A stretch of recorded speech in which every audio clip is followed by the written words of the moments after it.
আজ 25শে বৈশাখ।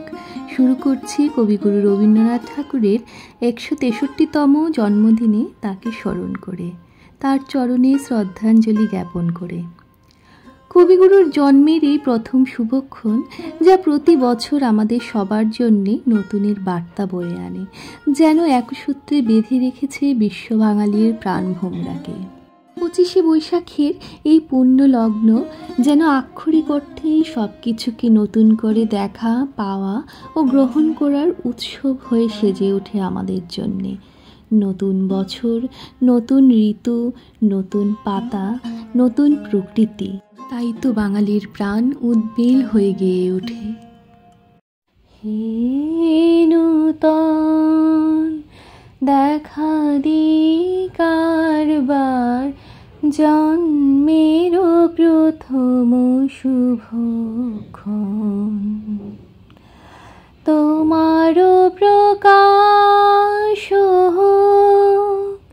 কহিলিকা করে উদ্ঘাটন সূর্যের মতন। হে নূতন। বর্ণালী জেবুডের একটা নতুন ব্লগে তোমাদের সবাইকে স্বাগত জানাচ্ছি। আশা করছি তোমরা সবাই খুব ভালো আছো। আজ ঘুম থেকে উঠে রবি ঠাকুরকে স্মরণ করি দিনটা শুরু হলো। বিভিন্ন হোয়াটসঅ্যাপ গ্রুপের মধ্যে সবাই নিজের নিজের গাওয়া গানগুলো পাঠিয়েছে। ওগুলো শুনে সকাল সকাল মনটা এতটাই আনন্দিত, এতটা খুশি হয়ে গেছিল। তারপর মনে হয়েছিল যেন সকালের কাজগুলো আরও এনার্জি নিয়ে করতে পারছি। প্রতিদিনের আমাদের গৃহিণীদের প্রায় একই রকমের রুটিন থাকে, তো তার মধ্যেও আমি চেষ্টা করি যতটুকু সম্ভব একটু নতুনত্ব আনার, আর আমি তোমাদের সাথেও ওগুলো শেয়ার করে নিই। আমি চাই যে আমার ব্লগটা যখন তোমরা দেখবে তখন একটু হলেও তোমাদের মুখে, তোমাদের ঠোঁটের কোণে হালকা একটা স্মাইল থাকবে। তোমরা সেই স্মাইলটা নিয়েই আমার ব্লগটা দেখবে।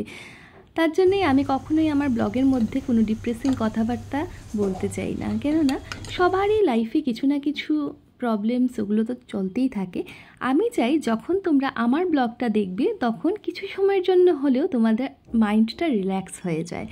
তো যাই হোক, দেখো অনেক দিন থেকেই এই ফ্রাই প্যানটা, হ্যাঁ এটার নাম কি তোমরা বলবে কিন্তু আমাকে, ঠিক আছে? আমাকে কমেন্টসে জানাবে। কিন্তু এটা কিন্তু একটা সাউথ ইন্ডিয়ান ডিশ আমি তৈরি করছি, যদিও আমি আমার নিজের মতো করে তৈরি করছি, কিন্তু জিনিসটার কি নাম সেটা কিন্তু আমাকে তোমরা কমেন্টসে জানাবে।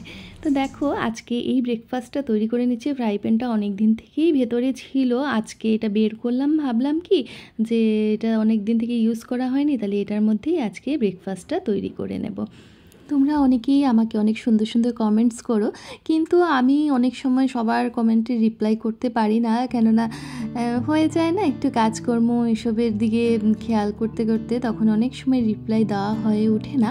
তো আমি আমার ভিডিওর মাধ্যমে ভাবছি তোমাদের সবার কমেন্টসে রিপ্লাই দেব।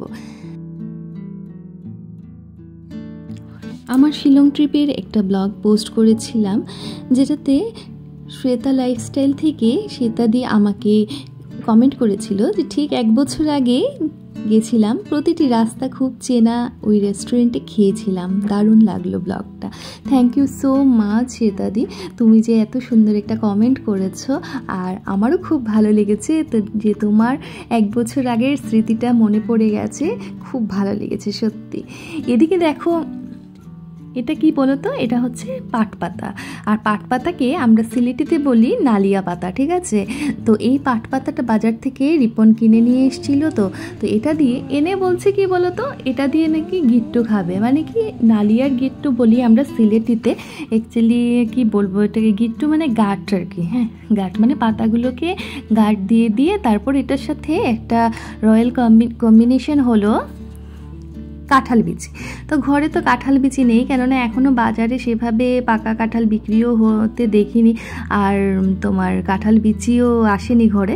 কিন্তু তাও ভাবলাম এখন বলেছে যখন একটু তৈরি করে নিই। আর তৈরি করতে গিয়ে পাতাগুলো ছোট ছোট ছিল, যখনই এগুলো মানে গাঁটটা তৈরি করতে হয় পাতাটা একটু বড় থাকলে ভালো, না হলে তো গাঁট দেওয়া যাবে না বলো। কিন্তু একবার যখন বলেছে, এখন যদি না করি তাহলেও মনটা কচকচ করবে, তার জন্য চেষ্টা করছিলাম কোনোভাবে যদি একটু গাঁটটা দেওয়া যায়, তাহলে ওটা দিয়েই আজকে নালিয়ার গিট্টু যেটা বলে সেটা তৈরি করে নেবো। দেখেছো গাছটা কীরকম হয়েছে, একটা ললিপপের মতো হয়ে গেছে না? তো ওগুলো দিয়ে শস্য দিয়ে আজকে তৈরি করে নেব। কেমন হবে জানি না আমি। এমনিতে রান্নাটা তো খুবই টেস্টি হয়, মা ওরা তো আগে করতো, কিন্তু এটা পুরোপুরি সিলেটি। জানি না আমি অন্য কোনো জায়গায় যদি এটা রান্না হয়ে থাকে, আমার কিন্তু জানা নেই। যদি তোমরা কেউ জানো আমাকে অবশ্যই জানিও। তবে সিলেটিদের মধ্যে এটা খুব বেশি খাওয়া হয়ে থাকে। তো শস্য টস্য দিয়ে বানিয়ে নিয়েছিলাম, আর ছোট ছোট আলু দিয়ে দিয়েছিলাম কাঁঠাল বিচির পরিবর্তে। তো যাই হোক, মোটামুটি রান্না টান্না কমপ্লিট করেই নিয়েছিলাম। একটা ঘটনাও ঘটেছে বুঝেছো, বলছি তারও। এই দেখো আমার আলমারিটা হয়ে গেছে বেশ কয়েক বছর, তবে আলমারিটা কি হয়েছে বলো তো, এটার এই হ্যান্ডেলটা ভেঙে গেছে। আর আমার এত মনটা খারাপ লেগেছে। যদিও বলে যে কিছু ভাঙলে টাঙলে নাকি খুব একটা বেশি মন খারাপ করতে নেই, কিন্তু বলো নিজের জিনিস যদি কিছু হয় তো একটু তো খারাপ লাগেই। ব্যাপারটা কি হয়েছিল, রিপন এসে আলমারিটা খুলতে গেছে আর একটা টান দিয়েছে, আর জিনিসটা মানে পুরো ভেঙে গেছে আর কি। এবারে দোকানে গিয়ে আবার ওদেরকে বলতে হবে, ওরা এসে ঠিক করে দিয়ে যাবে। তো ভাবছি সবগুলো হ্যান্ডেলই চেঞ্জ করে নেব, আর এবারে একটু ভালো আর কি। তো এবারে চলে যাচ্ছি আমি দোকানে ওদেরকে জানানোর জন্য। দেখো চলে এসেছি দোকানে। এখানে এসে এত নতুন নতুন ফার্নিচারগুলো দেখে বেশ ভালো লাগছিল। বেশিরভাগ ওদের দোকানে একটু আলমারি টালমারি ওগুলোই তৈরি করে, তো বেশ ভালোই লাগছিল। আমার অনেক দিন থেকেই ইচ্ছে ছিল একটা নতুন আলমারি কেনার। তো জানি না, দেখে যাই, যদি পছন্দ হয় তো একটা অর্ডার করে যাব, এরকমই একটা প্ল্যানও আছে মনে মনে। আর আগের যেটা নষ্ট ভেঙেছে ওটাও তো ঠিক করাতে হবে বলে। দেখো বাড়িতে এসে আজকের দুপুরে লাঞ্চটা দেখিয়ে দিচ্ছি তোমাদেরকে। সয়াবিনের একটা কারি, এদিকে তোমার নালিয়ার গিট্টু আর মাছ একটু, তো বাস এটাই। আর এদিকে একটা অ্যামাজনের থেকে অর্ডার করেছিলাম, কি বলছি দাঁড়াও দেখাচ্ছি। অ্যামাজন থেকে অর্ডার করেছি, সেটা চলে এসছে। বাড়িতে এসে দেখেছি যে এটা অলরেডি এসে গেছে। আরেকজন দাদার কথা না বললেই নয়, এন্টারটেনমেন্ট শুরু থেকেই সুদীপ্তদা যখনই আমার কোনো ভিডিও ভালো লেগেছে, প্রশংসাও যেমন করেছে, কোনো কিছু যদি ভালো না লেগে থাকে তাহলেও কিন্তু সেটা লিখতে একদম পিছুপা হয়নি। তো আমার একটা ব্লগের মধ্যে সুদীপ্তদা কমেন্ট করেছিল যে পনির আমার না পছন্দ আইটেম, কুসংস্কার আমার পছন্দ না। ওখানে আমি একটু ভুটটুত নিয়ে কথা বলেছিলাম, তোমরা ব্লগটা দেখলেই বুঝতে পারবে। আর পনির একটু রান্না করেছিলাম, তো সেটা নিয়েই বলেছিল। আর তার সাথে বলেছিল যে তোমার কণ্ঠস্বর শুনলে মনটা ভালো হয়ে যায়।